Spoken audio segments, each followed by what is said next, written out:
Welcome to the AmRisc Podcast. Join us as we go beyond underwriting to discover more about our people, culture, and history.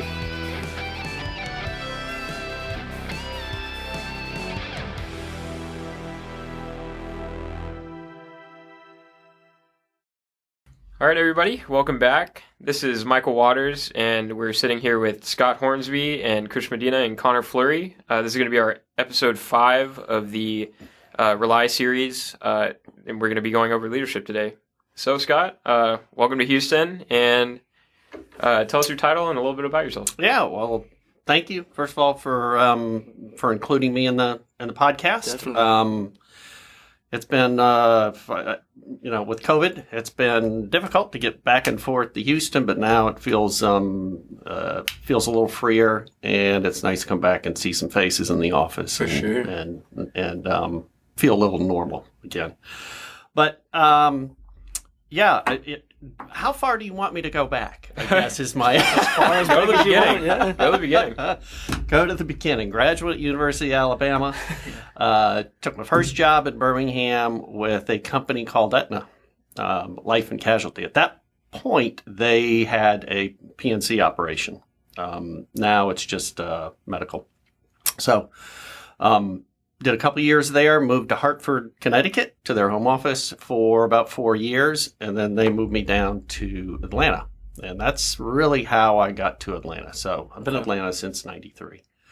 But specifically, the first part of my career was in admitted insurance, with a property slant, most of it all property. And then I shot off and did some E&S things and so forth. And that's really what led me here at AmRisc. So I started in 2007. Worked for Scott Hansen at the time at our prior company, Aspen. And when Scott took the job here, gave me a call, said, I think you ought to come to Houston and check this out. I did, and gladly accepted the position and took a move to Houston. So we were here about 5 years, and then moved back to open the Atlanta office in 2011. Nice. Yeah. I think that's cool backstory, because one of the things that's always asked whenever somebody is new to AmRisc is, who do you know? How'd you get here? And it's like rare. It's like seeing like a unicorn if they're like, oh, I don't know anybody. I don't know anybody. Like, what? Yeah, I asked the same question when I see somebody, who do you know? And I knew the new guy. Scott Hansen was a new guy. So that's the only one I knew, and came in and met Brian and all the folks, and Sam when he was here, and Dan and so forth, and really felt like a family and the right place to be at the right time. Do you still talk to Scott? Yes, sir, I do. Super cool guy. Yep. That's great. Yeah. Yep. So this podcast, we're encompassing leadership. It's the third pillar of the RELII. Regards to that, what does leadership mean to you? In not just in work, but even out of work? I think it means, and let me lead this off by no means am I an expert on leadership.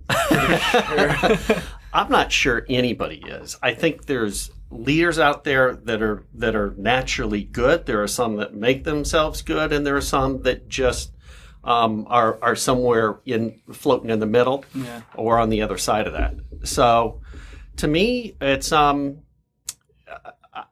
run it down to some basics. I think it's consistency, and it's simply doing the work that you want others to do on your team. Right. Yeah. I think you lead by example.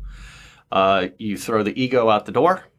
Doesn't mean you can't be tough when you have to be tough, but you have to be empathetic, understanding, and be willing to do the work that you're asking others to do on your team. Right. Yeah.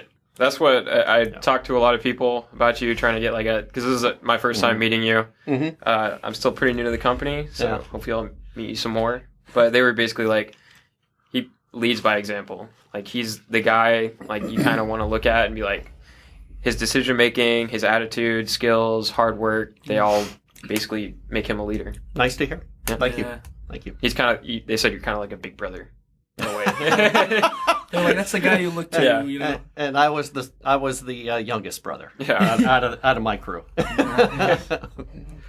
So you're kind of like in that big brother role now. What are some leaders that kind of helped mold you into kind of the person you are today? Well, and I mentioned Scott Hornsby before. I'll mention him again because I've spent most of my career under his leadership, and Scott had a unique way. Scott didn't he didn't answer your questions. What do you mean? You'd ask a question, and he might give you a suggestion here, or play both sides of the T-bar. Here's the negative of what you're thinking about. Here's the positive. But he never said, do this. And that's tough for a leader. It's because you want your team to do certain things and you want those behaviors. So you have to resist saying, do it this way. There's lots of ways to do it. So it forced me to think on my own, for myself, on my own feet. And, in all that mix too, I've lived in different places. We mentioned Hartford, Connecticut, and moved here. That brings opportunity, that brings other people into the mix that you don't know and you get exposed to. And I think it's just the ability to take those experiences in and learn from them. Don't resist them. Just learn. You're not going to be right all the time, right? Yeah. You're going to be wrong a fair amount of the time. Yeah. It's nice, like being just an underwriting analyst. I can kind of look at that and be like, go across my team, look at the underwriters, like see how each of them work, and just kind of see, like, take all their knowledge, and I can kind of make my own way. I'm not. You don't have to do it. It's not black and white. There's like a little bit of gray area, but you can kind of see the right way. I think, in fact, the analyst position, depending on who you're working with, whether you're working with more than one underwriter, you've got to adapt to each of those. Yeah, definitely. Each of those styles of that underwriter and those needs. I think it's one of the more difficult positions in the company. As an underwriter, you've got your marching orders. You've got to do this. You got a budget, and this is the territory or the section that you're working on. You go do it. But you guys have to adjust. I think and make it work. I've worked with so many underwriters. One of them that really I had to adapt quickly with was Mary Wagner. Working with her, it was just like coming from she's a very tenured underwriter. She's retired now, and I miss her. Yes. I miss her dearly. Yes, but she was on it, man. Her accounts were heavy, they were big, and she did things in such a way it was just like sometimes you wouldn't understand her email, but it was like she was shooting arrows straight in the middle of the board. It was brilliant once you figured it out. Yeah. Right? I was like, oh my gosh, Mary, like your mind's running 1,000,000 miles, but like you're hitting every checkpoint. It's insane. It is interesting. Different personalities. And again, there's different ways to slice an onion. There's no wrong way. Just a bunch of different ways. Right. Yeah. Speaking of big accounts, national specialty, that was kind of your specialty.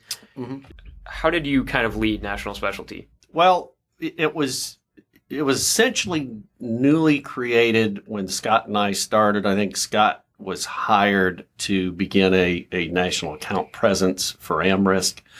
I think we had the general property team going very hot, and then we had some tech business, and we were kind of missing that big, large account stuff. So that was both of our backgrounds, essentially. When I worked the first 10 years that I was in the business, and I worked for Aetna Life and Casualty, there were multi-line underwriters. So underwriters doing work, comp, liability, property. I did a little of that, but I always threw most of my resources and most of my interest into the property side. And I kind of started there, became in charge of one of the forms and one of the property intensive products in that operation, and I just liked it. It's tangible. Property's tangible. It's you can see it, touch it, feel it, know what happens, and I preferred that over the lawsuits and liability and, Oh, and all that. Kind of messy. Yeah. Yeah, long tail. Yeah. How did you manage holding like the such large accounts with national specialty, and then you're also trying to grow our online product and also our Quake product? Was that like a tough thing to handle, or? Yeah, they were all I'll throw one other in there, the Snap product, the shared and layered product as well. So I really had four going concerns, right? Now, the Snap and the national accounts mesh together fairly well, but they were all new to me. I'm not from California. Wouldn't mind living there, Right. as long as it doesn't shake and bake. But you have to learn fairly quickly of what the needs are in the product and how the contracts evaluate what we're doing at the time. And it's a different set of metrics. So it's still a learning curve for me. I can't come in and say I'm an expert at quake insurance. We have a relatively small team doing it, and we're working with a restricted capacity at this point. So we're not taking in a lot of new business on the team right now. It's very different than what we do in the core business. Online is, we've used this term in the past. We're the only game in town. It feels like we were growing 30-40% months, and and then next thing you know, we're a little too large for the capacity in the contract we got. So we took underwriting measures to do that. Very similar to what the general property team would do, or national accounts, to adjust the flow of business. But yeah, the online environment, and again, I won't take a lot of credit for that online knowledge. I would give it to Kelly Krasowski and the teams that and the guys that created the product, and now the teams that are working to enhance or really replace the product with RiskTrack 3. Yeah. You don't have a lot of experience with these projects, but I mean products going into it. But basically what you're just like bare bones underwriting. You have like the basics down. Yeah. You can do it anyway. You can do it with our proprietary software. You can do it. Yep. I think if you just get the basics, the fundamentals. I used to play basketball, and they always went back to the fundamentals. Yeah. If you got those down, you can mold those into very different things off the court or on the court. And same thing, I think, in our world, in our insurance world, and the products we have. Right. Yeah, and that's kind of who you want to lead you, is somebody who has the basics down. They can tell you a wealth of knowledge, and you can kind of find your own way, as you were saying earlier. But I've also said, I don't know. Yeah. And to me, that's part of leadership too. Don't pretend. If you don't know, fine, admit it. Probably ought to go try and find out, at that point. But there's two sides of that. Right? Definitely. Yeah.